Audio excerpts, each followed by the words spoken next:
Hello আমার মিষ্টি বন্ধুরা, পয়লা বৈশাখের দিনটা আমি কিভাবে এনজয় করলাম সেটাই আজকে তোমাদের সাথে শেয়ার করবো। তো চলো স্টার্ট করি। তো হ্যালো বন্ধুরা, তোমরা সবাই কেমন আছো? আশা করি তোমরা সকলেই ভালো আছো, আমিও খুব ভালো আছি। তো আজকে পয়লা বৈশাখ উপলক্ষে একটু সাজুগুজু করলাম, দেখো তো কীরকম লাগছে শাড়িটা। আর ভাবলাম আজকে ঘুরতে যাব। আর এই যে আমার জেজেসোনা আর আমরা আজকে সবাই মিলে ঘুরতে যাব। আজকে যেই জায়গায় ঘুরতে যাব সেটাই তোমাদেরকে দেখাবো। চলো আমরা কোন জায়গায় ঘুরতে যাচ্ছি বলতে পারবে? চলো তোমাদেরকে দেখাই আমরা কোথায় ঘুরতে যাব। পয়লা বৈশাখের দিনে এই নীল শাড়িটা আমার বর আমাকে গিফট করেছে। কীরকম লাগছে তোমরা অবশ্যই কমেন্টে জানাও। আজকে আমি ভীষণ খুশি, কারণ আমাকে সবসময় আমার বর গিফট করে না। তো পয়লা বৈশাখে যেহেতু এই শাড়িটা দিয়েছে, তার জন্য ভাবলাম এই শাড়িটা পরেই আজকে ঘুরতে যাই। তো আমি আর আমার জেজেসোনা উঠে পড়লাম গাড়িতে, আর আমার স্কুটিটা নিয়ে যাচ্ছি। আর আমার বরের বড় গাড়িটা নিয়ে যাব না, কারণ ওদিকের রাস্তাটা একদম ভালো না।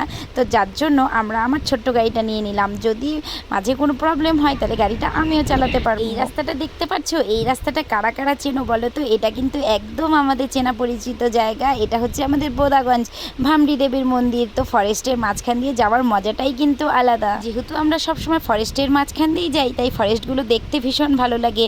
যারা বাইরে থাকো তারা মাঝে মাঝে এখানে চলে আসবে ঘুরতে। আর আজকে পয়লা বৈশাখের দিনটা কিন্তু ভীষণ সুন্দর। তো যাওয়ার সময় দেখলাম, দেখো মাঠের মধ্যে কি দেখাচ্ছি তোমাদের, বলো তো এটা কি পাখি? তোমরা বলতে পারবে? উড়ে চলে গেল। আমরা এখন যেই রাস্তাটা দিয়ে যাচ্ছি সেটা হলো একদম ফরেস্টের ভিতর দিয়ে যাচ্ছি। এখানে যখন তখন হাতি বের হতে পারে, কিন্তু ওই যে ভাগ্যের কথা, যদি ভাগ্য থাকে তাহলে হাতি দেখতে পারবে, ভাগ্য না থাকলে হাতি দেখতে পারবে না।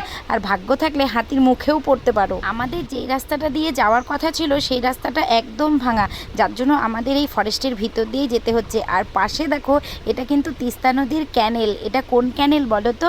এটা হচ্ছে একদম টোটাল এই ক্যানেলটা শিলিগুড়ি চলে যায়। যেই জলটা আমরা শিলিগুড়িতে খাই টাইম কলে, সেটা হচ্ছে এই ক্যানেলের জল। তো এখানে একটু আমরা দাঁড়িয়ে পড়লাম। বাইকে আসার জন্য না আমার চুলগুলো একদম নষ্ট হয়ে গেছে। প্রায় আজকে 6 মাস পরে আমি চলে আসলাম তোমাদের একদম চেনা পরিচিত জায়গা, প্রিয় জায়গা গাজলডোবা। আর এই ব্রিজটা হওয়ার সময় মানে আমি দেখেছিলাম হওয়া, কিন্তু উদ্বোধন করার পরে আমি এই ব্রিজটায় ঘুরতে আসিনি। তো আজকে যেহেতু পয়লা বৈশাখ ছিল, তার জন্যই আমার বরকে বললাম যে চলো একটু আমাকে ঘুরিয়ে নিয়ে আসো। ভাবছিলাম এই ব্রিজের মধ্যে এসে আমি ভিডিও করব, কিন্তু কার সাথে এসেছি সেটা তো দেখতে হবে, যে নাকি আমার ভিডিও করাই পছন্দ করে না। তো যাই হোক, দেখো আশেপাশে পরিবেশটা কত সুন্দর লাগছে। আর এখানে আমার জেজেসোনা বলছে, মা আমি আইসক্রিম খাবো। তো ভাবলাম আমরা সবাই মিলে আজকে আইসক্রিম খাই। তো দেখি জেজেসোনা আর জেজেসোনার পাপা কি আইসক্রিম নিচ্ছে।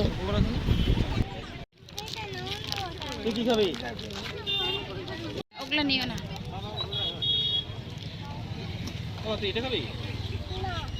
পয়লা বৈশাখ উপলক্ষে তো একটা আইসক্রিম খেতেই হয়, তাই না বলো বন্ধুরা?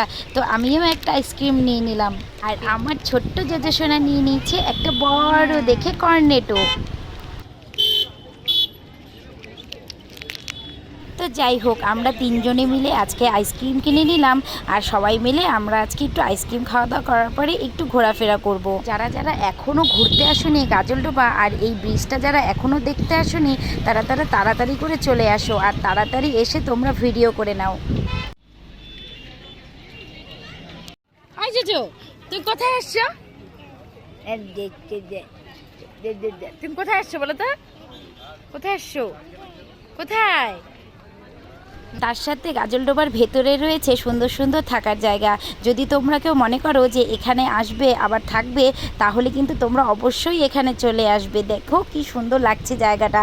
আর যেহেতু সন্ধ্যা হয়ে গেছে আর চারিদিকে লাইট জ্বলছে, যার জন্য ভীষণ ভালো লাগছে। তো ওখান থেকে সোজা চলে গেলাম আমরা ব্রিজের পাশে।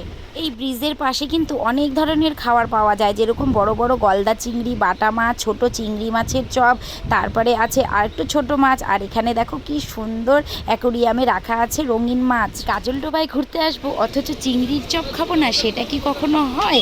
সেটা তো অবশ্যই খেতে হয়। তো চলো আমরা গরম গরম চিংড়ির চপ খেয়ে নিই। তো এখানে আমি আর আমার বর দুটো চিংড়ির চপ নিয়েছি, আর আমার ছোটো মেয়ের জন্য একটা বড় গলদা চিংড়ি নিয়ে নেবো। জানো তো বন্ধুরা, আমি না হাবিজাবি খেতে ভীষণ ভালোবাসি। বিশেষ করে বাইরের পরিবেশের খাবারটা আমার ভীষণ ভালো লাগে আমার বাড়ির খাবার থেকে। তো আমার এখানে আমার জেজে শোনার জন্য একটা বড় গলদা চিংড়ি নেওয়া হয়ে গেল।